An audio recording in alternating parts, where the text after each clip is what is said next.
Hi అండి. ఈరోజు video ఏంటంటే మేము సాయిబాబా టెంపుల్కి వెళ్తున్నాము. సాయిబాబా టెంపుల్ మా ఇంటి దగ్గర నుంచి జస్ట్ 10 మినిట్స్ లోపే వెళ్ళిపోవచ్చు, అంత దగ్గర ఉంటుంది. మా చుట్టూ కూడా టెంపుల్స్ అయితే బాగానే కట్టారు ఈ మధ్య అయితేనే. మేము వచ్చిన కొత్తలో అయితే మాత్రం చాలా దూరంలో ఒక టెంపుల్ ఉండేది, శివ విష్ణు టెంపుల్ అని. ఆ టెంపుల్కే వెళ్ళాల్సి వచ్చేది. ఇప్పుడు కూడా వెళ్తాము, మంత్లీ వన్స్ కానీ 2 మంత్స్కి ఒకసారి కానీ అలాగే వెళ్తూ ఉంటాము. కాకపోతే మన ఇంటి దగ్గర నుంచి 45 మినిట్స్ టైం పడుతుంది. ఇంతకుముందు నేను శివ విష్ణు టెంపుల్వి కూడా వీడియోస్ పెట్టాను, కావాలంటే వాటిని చూడగలరు. ఇక ఇప్పుడైతే సాయిబాబా టెంపుల్కి వెళ్ళి దర్శనం చేసుకుందాం పదండి. వారానికి ఒకసారి అలాగా సాయిబాబా టెంపుల్కి వచ్చి దర్శనం చేసుకుంటాము. ఇలాగ దేవుడి దగ్గరికి వచ్చినప్పుడల్లా పక్కనే ఉన్న ఇండియా బజార్లో కూడా ఏదైనా పని ఉంటే కంప్లీట్ చేసుకుంటాము. కాయగూరలు అటువంటివి ఏమైనా ఉంటే తీసుకొని వెళ్ళిపోతాము. ఎందుకంటే మనకి ఇండియన్ స్టోర్లోనే ఇండియన్ గ్రాసరీస్ అయినా ఇండియన్ వెజిటేబుల్స్ అయినా కొనుక్కోవడానికి ఉంటుంది. కొన్ని వాల్మార్ట్ అటువంటి ప్లేసెస్లో కూడా అమ్ముతారు ఇండియన్ గ్రాసరీ, కాకపోతే ఇక్కడ మీద కొంచెం ఎక్కువ కాస్ట్ ఉంటుంది. అందుకే మోస్ట్లీ ఇక్కడే తీసేసుకుంటాము. ఇప్పుడు సాయిబాబా టెంపుల్లో హారతి ఇచ్చి పూజ అది చేస్తారు. అందుకే హారతి ఇచ్చే టైంకి వస్తే చక్కగా హారతి అంతా చూసుకొని పూజ కంప్లీట్ అయ్యే వరకు ఉండి అప్పుడు వెళ్తాము. మోస్ట్లీ ఇలాగ వస్తే మాత్రం కొంచెం టైంని పెట్టుకొనే వస్తాం, గబగబా వెళ్ళిపోయేలాగా కాకుండా. ఏమన్నా పండగలు ఏమన్నా ఈవెంట్స్ ఉన్నప్పుడే కొంచెం ఎక్కువ రష్గా ఉంటుంది ఇక్కడ ఈ టెంపుల్, లేదంటే కనుక చాలా ఖాళీగా ఉంటుంది. ఇప్పుడు మేము వచ్చిన టైంకి అయితే మాత్రం ఒక 3-4 కార్లు తప్ప ఎక్కువ అయితే లేవు, చాలా ఖాళీగా ఉంటుంది. ప్రశాంతంగా కూర్చొని కొంతసేపు అలాగ స్పెండ్ చేయడానికి అయితే మాత్రం చాలా బాగుంటుంది. లోపలికి వెళ్ళి దర్శనం చేసుకుందాం పదండి.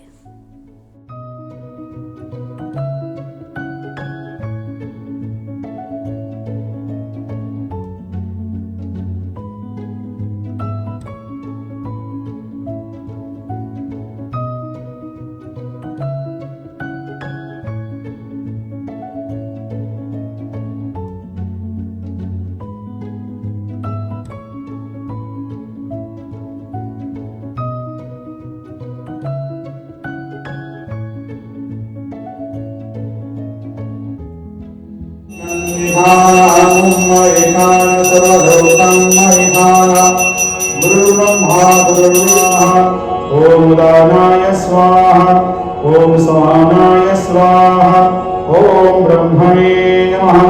मध्ये पानीयं समर्पयामि पुनर्नैवेद्यं निवेदयामि। ओम प्राणाय स्वाहा। అక్కడ దేవుడి దర్శనము అన్నీ అయిపోయిన తర్వాత పక్కనే ఉన్న ఇండియా బజార్కి వచ్చాము. ఈ రెండు పక్కనే ఉంటాయి, అందుకే ఇటువైపు వస్తే 2 పనులు కంప్లీట్ చేసుకొని వెళ్ళిపోతాము. ఇప్పుడు వచ్చినాను ఇక్కడికి ఎందుకు వచ్చానంటే కొన్ని వెజిటేబుల్స్ తీసుకోవాలి, అలాగే బార్లీ కూడా తీసుకోవాలి. బార్లీ అయిపోయింది. బార్లీతో పాటు ఇంకేమన్నా గుర్తు వస్తే అక్కడికి వెళ్ళిన తర్వాత గ్రాసరీ ఐటమ్స్ ఇంకా తీసుకుంటాను. గుర్తున్న మట్టుకి వస్తాను, అక్కడ చూసిన తర్వాత గుర్తు వస్తాయి కదా, ఇంకానే ఇవి ఉంటే బాగుండు అవి ఉంటే బాగుండని. అటువంటప్పుడు ఇంకా మిగతాయి కూడా యాడ్ చేసుకొని కొనుక్కొని వెళ్ళిపోతూ ఉంటాను. ఇక బార్లీ ఎందుకు తీసుకుంటానంటే మేము రోజు కూడా బార్లీని యూజ్ చేస్తాము డైలీ మీల్లోని.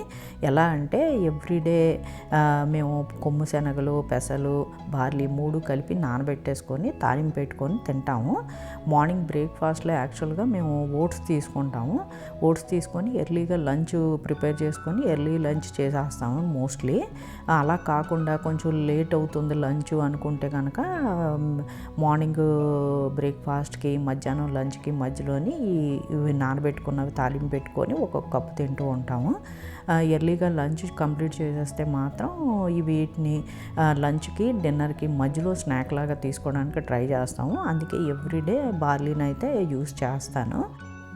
ఈరోజు ఇండియా బజార్ అయితే చాలా రష్గా ఉంది, ఎందుకనో తెలియదు. చాలా పెద్ద లైన్ ఉన్నది. ఉండడానికి లోపల షాప్ కూడా చాలా చిన్నగానే ఉంటుంది, ప్లేస్ కూడా మరీ ఎక్కువ ఉండదు.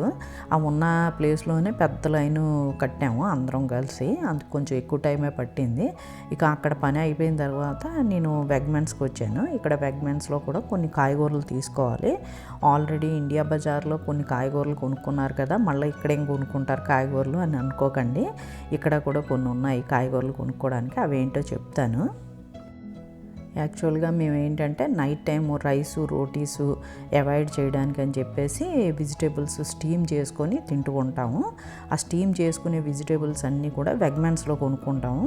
ఎందుకంటే ఇక్కడ మనకి ఆర్గానిక్ నాన్ ఆర్గానిక్ రెండు దొరుకుతాయి. సాధారణంగా మనం స్టీమ్ చేసుకునేవి రాగా తినేవి మోస్ట్లీ ఆర్గానిక్ ప్రిఫర్ చేస్తాము. ఎందుకంటే ఎక్కువ కెమికల్స్ అవి లేకుండా పండిస్తారని చెప్పేసి అవి తీసుకోవడం జరుగుతుంది.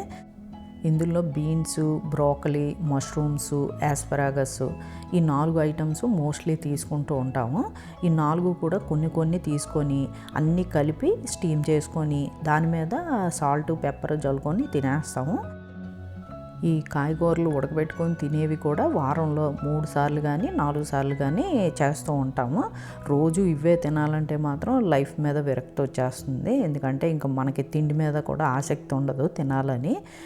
ఇవే కదా తినాలి నైట్ డిన్నర్లోనే అనిపిస్తుంది. అందుగురించి మనం పూర్తిగా ఇటువంటి కంట్రోల్స్ పెట్టుకునే బదులు కనీసం 3-4 సార్లు అన్నా తినడానికి ట్రై చేస్తే మనకి వీటికి అలవాటు పడతాం. అలాగే వాటిని అవాయిడ్ చేసినట్టు ఉంటుందని చెప్పేసి మేము ఇలాగ ట్రై చేస్తాము. వారంలో 3-4 సార్లు ఇలా ప్లాన్ చేసుకొని మధ్యలోని ఇడ్లీ, దోశ, పెసరట్టు అటువంటివన్నీ ప్లాన్ చేసుకుంటే మనకి కొంచెం ఈవినింగ్ టైంలోని మార్చి తినడానికైతే ఉంటుంది. బోరింగ్గా అనిపించదు. షాప్లోకి ఎంటర్ అవగానే చాలా కలర్ఫుల్గా కనబడుతుంది షాప్ అంతా కూడా. మొత్తం స్టాక్ తోటి నింపేసిన మూలాన్ని ఏంటంటే మంచి రంగులతోటి నిగనిగలాడిపోతూ ఉంది షాప్ అంతా కూడా. ఈరోజుకి ఇక దేవుడి దర్శనము, షాపింగ్ పని అన్నీ అయిపోయినాయి. మరొక మంచి వీడియోతో నెక్స్ట్ వీడియోలో కలుసుకుందాం. బాయ్ అండి. Thank you.